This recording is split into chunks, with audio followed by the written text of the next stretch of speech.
welcome to another edition of What Are You Reading? What Are You Writing? I am so excited about our guest today. I know you're going to love her. I just met her and we already are sister friends. It's already there, right? We've been laughing and joking before the taping has even started. And I know you're going to enjoy her very much. I'm Karen E. Osborne. In case you haven't met me before, I am the author of Getting It Right and the upcoming murder mystery women's fiction Tangled Lies, which launches on July 22nd and is available for pre-order right now. So let me tell you a little bit about Francess Koch. Do you like your middle name included, Francess? Should I say Frances Marie Koch? Francess is fine. I'm happy with either one, Karen. All right. So let me tell you a little about, this is another Renaissance woman. You've met another one on through this series, and that's who Francess is. She is an award-winning author of poetry, fiction, playwriting, and in January of 2020, in the middle of a pandemic, she had her memoir published, The Spirit of Clovelly Park, Learning and Teaching at Kingston College. She hails from Jamaica, and you'll recognize the beautiful accent. And she also has a work in progress, just a beautifully written novel that takes place in her native Jamaica. And it's about colorism and family and secrets and lies. And you're going to hear all about it from Francess. So welcome, welcome, Francess. Thank you so much, Karen. It's wonderful to be here. I'm excited that you're here. So I want to hear all about your writing journey, but we always start these, or most of the time, with book recommendations. And so do you have something that you've read recently that you could recommend to our audience? You know, I've recently read Mrs. Dalloway by Virginia Wolfe. Yes. And although it was my second time reading it because of our workshop, I just want to say anybody who has an interest in reading, and especially in writing, must read this book. It is so interesting, it is so riveting, and it's the story of one day in the life of this woman who has a past and a present. We're not sure about the future, but we are quite sure that she has a past that women would be interested in, not just women, but primarily women, I believe. The book starts with a wonderful image about her going out to buy flowers herself because she's planning a party. And this party hangs over the entire story. And through her preparation for the party and the actual party, we're able to see into her soul and what she has been through. And I mean, people know Virginia Woolf well, I think, because she's recommended on numerous university reading lists and even high school reading lists. People associate her with this wonderful movie, The Hours. Yes. And another movie I saw recently called Vita and Virginia, which was about her relationship with another woman who was supposedly a writer, but not quite the writer that Virginia Woolf was. Well, I mean, Virginia Woolf, nobody else can be quite the writer that she is. Yes, quite extraordinary. We both enjoyed that book so much, and it was fun looking at it. Those of you out there who are interested in writing as well, as Francess said, this is a wonderful book to learn from as well as enjoy. Now, do you have another recommendation? Yes, I am now reading a lovely little book. It's all about Cuban women. By the way, I don't want to read books about women, but it's by Gabriela Garcia, and it's called Women and Salt. It spans from the late 1800s. They're Cuban women originally, and they came from pre-revolution Cuba.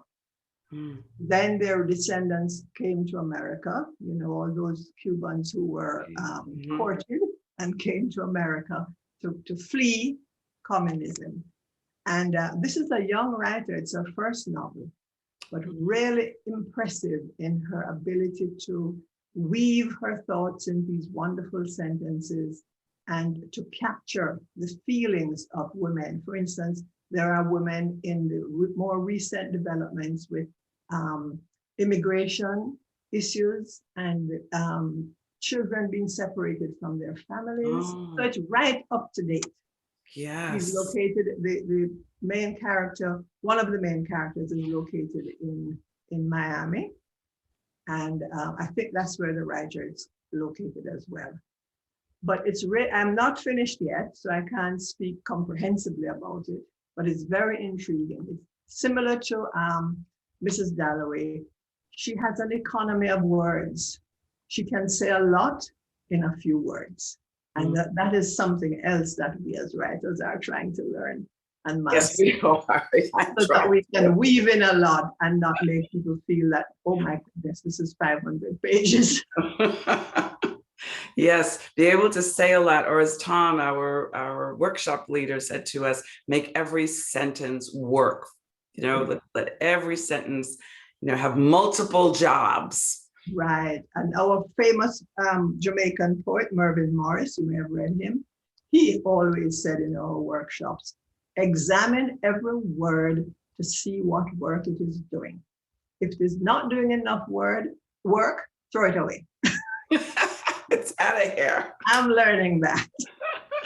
Well, you are already a beautiful, beautiful writer. So tell us a little bit about your writing journey. I think it goes back to when I was about 14 or 15. Well, before that, I was an avid reader. I used to go to the country for summer holidays with my grandmother. And while she was doing her straw work, when I wasn't plaiting straw for her, I was under the table or around the piano, by the piano, my grandfather's piano, going through some old time books that they had, where the leaves were so old, they were yellow and they were crackling. And so I had an interest in reading, never knowing that I could ever write anything at that age. But I went through a really bad patch when I was in third form at Alpha Academy, which is a high school in Jamaica. And I was going off the rails, and I was rescued by an English teacher who just would not leave me alone. She just wanted to get me on the right path. And one of the things that she used was my love for reading. And so she said, if you can read this much, you should be able to write something. So she had this literature short story competition, and I wrote a short story and I won. And that made me an incurable jotter down of things. I jot down everything and I walk around with things in my head. And as soon as I get an opportunity, I jot them down.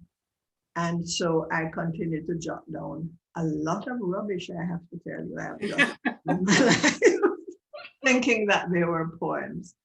But I stuck with it, and then I started, I studied English at university, so I got more and more into the proper way of writing and the proper way of reading. And so I just kept on and on and on. And then I started entering my poems here and there, for publication in the newspaper. Mervyn Morris, I think, was the first person who led a workshop. And I submitted this poem and he put it in the newspaper. I think I got about 5 shillings for it. Anyway, I continued. And I have always been writing since that time, except for one period when I lost everything I had in a fire at home. And every word that I had ever written gone. So I was in mourning. I never wrote for about a few years. And then I went back into workshops and started gradually writing again. And I've never stopped. To lose everything that you've written, that would just be, although I do look at some of the, as you would say, rubbish that I wrote early on, but I kept them anyway, Of course, one day I'll rework it. It's ours. And when you look back and see what rubbish you wrote, you can appreciate where you have come from. Yes. And also what you might go back to if you don't do the work. Yes, if you're not diligent. Yes. So last year you had a memoir come out, right? The Spirit of Clovelly, is that how you pronounce it? Clovelly? Yes, Clovelly, yes. Clovelly Park. And what inspired this memoir? Well, I taught at a high school in Jamaica called Kingston College. I went there when I was in my early 20s, and these were grown boys who some of them were getting ready to leave school to go to university. So I was really terrified of this teaching job, for which I never ever thought myself equipped. But the placement officer at the university, I was out of a job, and my savings were dwindling. And I went to the university placement officer, and she said, well, you better go down to Kingston College and see if Mr. Forrest has a job for you as an English teacher. I said, what? English teacher? Anyway, to cut a long story short, I did go. I was terribly afraid. I didn't think I would ever be a good teacher. And Mr. Forrest, who was the principal at the time, encouraged me to try. So I decided to try. And the first year was terrifying. I went into every class with trepidation. I am sure that the boys knew how terrified I was, but they were very comforting in their own way, not like girls, where I went to an all-girls school and found them so, we were so bad as girls in terms of what we said about teachers, what we said about each other and so on. But the boys were mischievous, but not malicious. Mm. They were very supportive.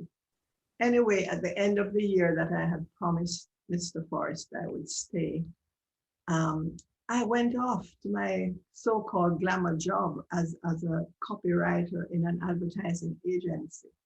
And Karen, I can't tell you how out of place I was. I absolutely hated it.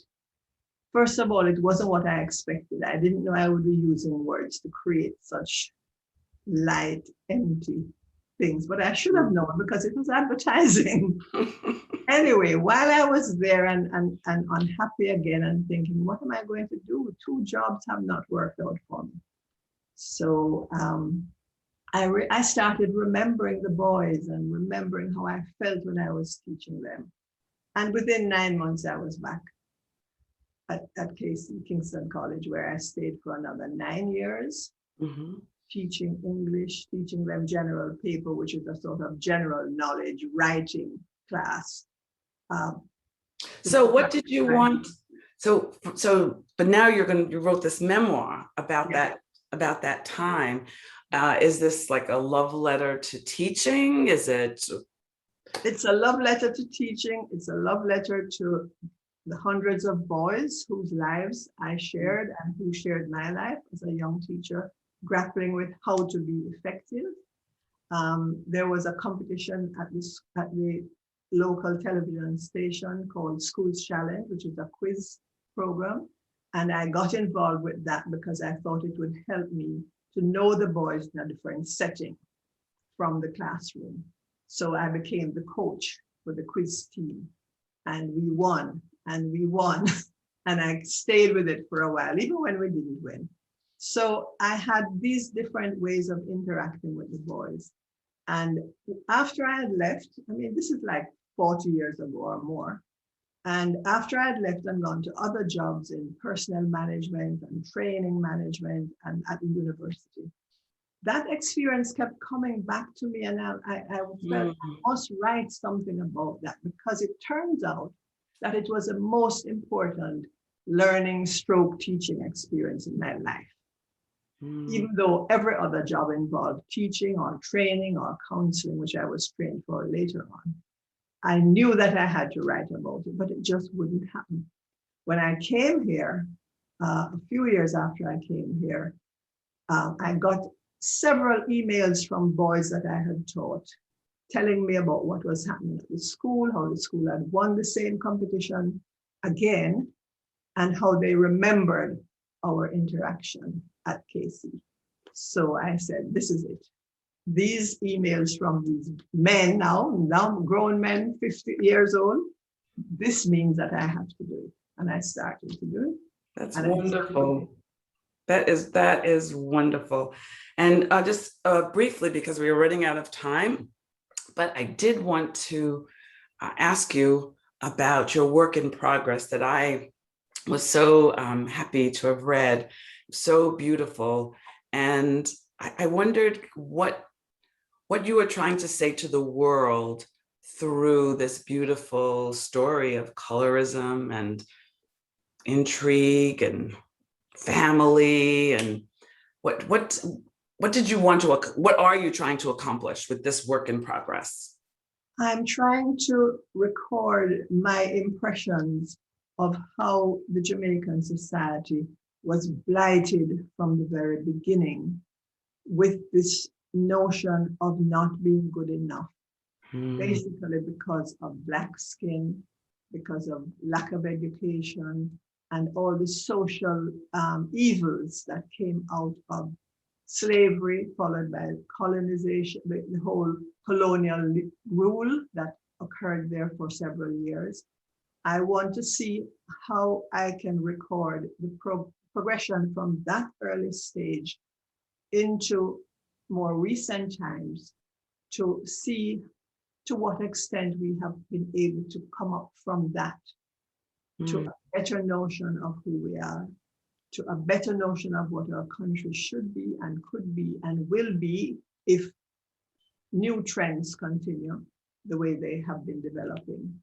And I want to just make readers understand the damaging effect of certain child rearing practices, which perpetuate these notions of which child is better and more valuable than which child. Yeah. Because it's passed down generational from one generation to the next. So this is sort of multi-generational story of mothers and the errors that we make with our children, especially our daughters, and how this is perpetuated to the next set of daughters. Yeah. Hopefully breaking the cycle at some points. And you do all of that in such a suspense-filled, with beautiful, beautiful sentences and imagery. And so I am really hoping that next year that will be published and out into the world, and you'll come back on our Zoom and share that with everybody. I'm so grateful. That is my fervent hope. Thank you. I'm so grateful that you're spending this time with us today, with all of our listeners. If they wanted to know more about you, be able to keep up with you, where should they go? Well, I have not yet mastered social media, but I am on Facebook. I can be found on Facebook as Francess Marie Coke or Francess Coke. And the book, The Spirit of Clovelly Park, has a page on Facebook, which is facebook.com/TSOCP, The Spirit of Clovelly Park. Excellent. I'm also on Amazon, and my author page has reviews of the book, reviews of The Spirit of Clovelly Park, information about me, and a couple of videos. Excellent, excellent. And now you're going to have this video on your author page and on your Facebook page. That will be a wonderful new addition. Thank you. Yes, it'll be awesome. And I will follow you. I will go check those out and be sure to follow you as an author. I thank all of you for listening and watching, and I hope I will see you next time for the next edition of What Are You Reading? What Are You Writing? Take care, everybody.